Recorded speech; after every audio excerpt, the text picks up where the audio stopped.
mengapa kalau tahun baru itu orang pesta mercon? Karena ibarat mercon, dunia ini penuh dengan hiruk pikuk, tapi hiruk pikuknya tak bermakna apapun. Itulah mengapa kalau tahun baru ada pesta kembang api.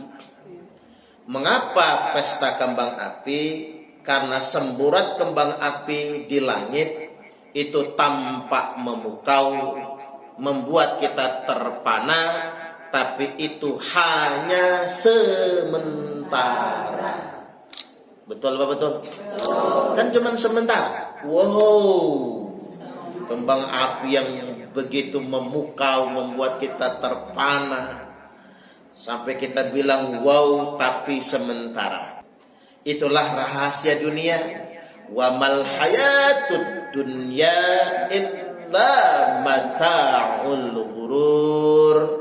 Sebenarnya tidak ada kehidupan dunia itu kecuali cuman kesenangan yang memukau, yang sementara, kesenangan yang sifatnya hanya menipu saja. Itulah mengapa simbolnya kembang api, karena memang ini sifat dunia. Wa mal hayatud dunya illa la'ibun wa lahbun. Tidak ada dunia itu kecuali cuman permainan dan senda gurau. Dunia ini cuman guyonan, maka jangan terlalu serius. Dunia ini adalah permainan, tapi agar indah ikuti aturan main. Makanya orang silat itu jadi indah karena ada seninya, ada aturan mainnya. Orang silat nggak pakai aturan main ninjuk, main tendang, namanya bukan silat tapi berantem. Main sepak bola itu jadi indah karena ikut aturan main. Tapi kalau main sepak bola semau-maunya, malah berantem, itu namanya tawuran. Nah, sama dengan dunia. Dunia ini walaupun cuman permainan, tapi jangan dianggap main-main. Dunia ini karena permainan, ikuti aturan main. Di mana aturan mainnya? Kalau kata orang sekolah apa? Rule of the game. Apa itu aturan mainnya? Yakni syariat agama.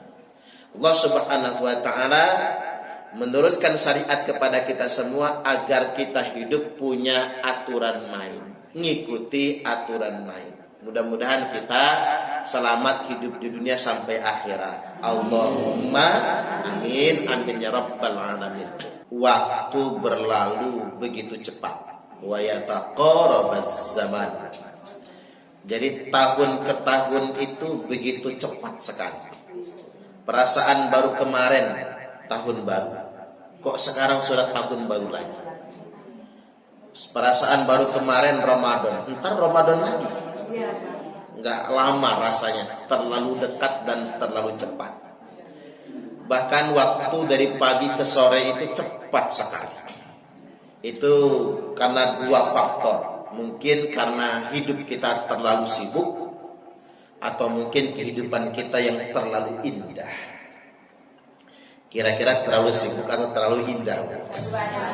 Waduh, terlalu sibuk atau terlalu banyak masalah? Atau barangkali karena mungkin terlalu banyak cicilan. Orang yang banyak cicilan dari bulan ke bulan itu cepat banget rasanya. Baru kemarin perasaan ngangsur cicilan, udah nyicil lagi. Inilah penyebab mengapa waktu berlalu begitu cepat. Dan ini kata Nabi adalah salah satu indikator akhir zaman. La taqumus sa'ah.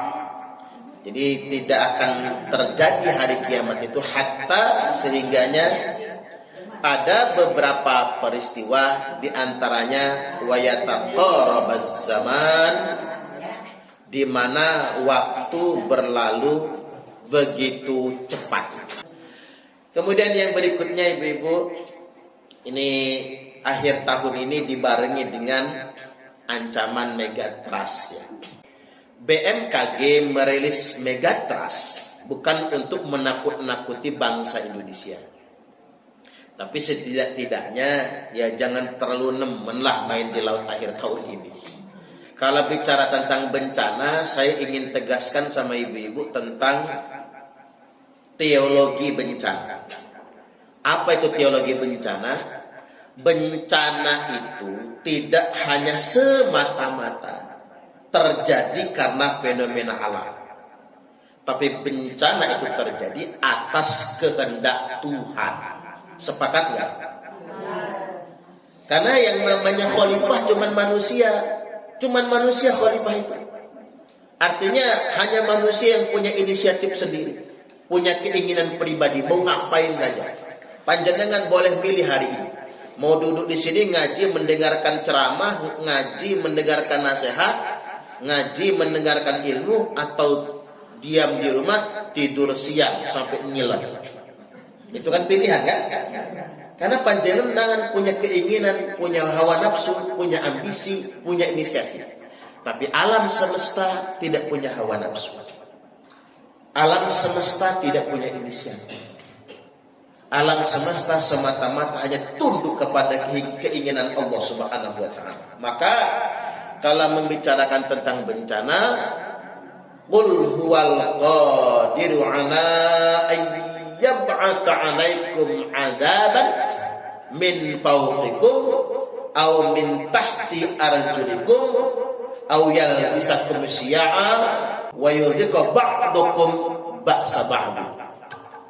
Qul huwal qadir. Katakanlah dialah Allah yang maha berkuasa, ana ayyab'atsa 'alaikum 'adzab, untuk mendatangkan kepada kalian semua bencana. Jadi bencana itu datang semata-mata hanya kehendak Allah, hanya Gusti Allah. Gunung gak bisa meletus dewek, gak bisa. Bumi gak bisa gempa sendiri. Lautan gak bisa jadi tsunami sendiri, gak bisa. Banjir, hujan gak bisa turun dalam jumlah banyak sendiri. Dia lakukan semuanya atas kehendak Allah. Makanya orang beriman harus yakin bencana itu kehendak Allah. Ana ayyab'atsa 'alaikum 'adzaban. Allah yang berkuasa mendatangkan kepada kalian semua bencana min fawqikum. Entah itu dari arah atas kepala kalian, au min tahti arjulikum, atau dari bawah kaki kalian, au yalbisakum syi'a, atau Allah mencampurkan kalian dalam konflik internal, konflik antar negara, antar bangsa, konflik antar anak bangsa. Wa yudhiqa ba'dukum ba'sa ba'dim. Yang satu sama lain kalian akan merasakan kejahatan satu sama lain. Nah, ini yang pertama, bencana karena kehendak Allah. Nah, apa bencana itu bisa diprediksi? Sejatinya bencana nggak bisa diprediksi. Jadi BMKG mengeluarkan prediksi Megatrust hanya untuk mitigasi. Tahu arti mitigasi gak, Bu? Jaga-jaga lah bahasanya. Buat jaga-jaga. Ibu-ibu kalau malam rumah dikunci pintunya. Nah, ibu-ibu ngomong, Pak, ini mitigasi maling. Jaga-jaga dari maling. Jadi kompornya dimatiin, mitigasi kebakaran. Sama. BMKG mengeluarkan informasi terkait dengan Megatrust itu mitigasi. Hanya upaya hati-hati, jaga-jaga agar kita selalu waspada. Maka qad makaral ladzina min qablihim fa atallahu bunyanahum minal qawaid. Sungguh dulu bangsa-bangsa dahulu kala telah berbuat kemaksiatan, telah berbuat makar, maka Allah datangkan bencana kepada mereka. Fa'atallahu bunyanahum, Allah hancurkan bangunan-bangunan mereka, rumah-rumah mereka, minal qawaid, langsung dari pondasinya. Fa kharra 'alaihimus saqafu min fawqihim, Allah rontokkan atap rumah mereka dari atasnya, wa atahumul adzabu min haitsu la yash'urun, datangnya bencana itu dari arah yang tidak disangka-sangka. Jadi kalau Allah memang pengen ngabisin kita, Allah berkehendak gampang, dan itu akan terjadi dari arah yang tidak disangka-sangka. Makanya tsunami itu tidak terprediksi sebelumnya. Kalau sudah terprediksi malah nggak jadi. Mudah-mudahan Megatrust ini nggak jadi. Allahumma amin, amin ya rabbal alamin. Jadi kembalinya kepada Gusti Allah, berserah sepenuhnya kepada Allah. Tujuannya apa? Agar kita satu sisi tetap waspada, tapi nggak perlu juga khawatir berlebih-lebihan. Karena kalau panjenengan khawatir berlebih-lebihan nanti stres. Karena stres asam lambungnya kumat. Karena asam lambungnya kumat masuk angin duduk, mati. Ujung-ujungnya mati bukan kena Megatrust, matinya gara-gara asam lambung. Pikiran kan? Itu penting. Kami adalah Laskar Sabilillah, pecinta Wali Songo dan para anbiya, pewaris peradaban Islam di Nusantara, hingga berkibar bangsa Indonesia.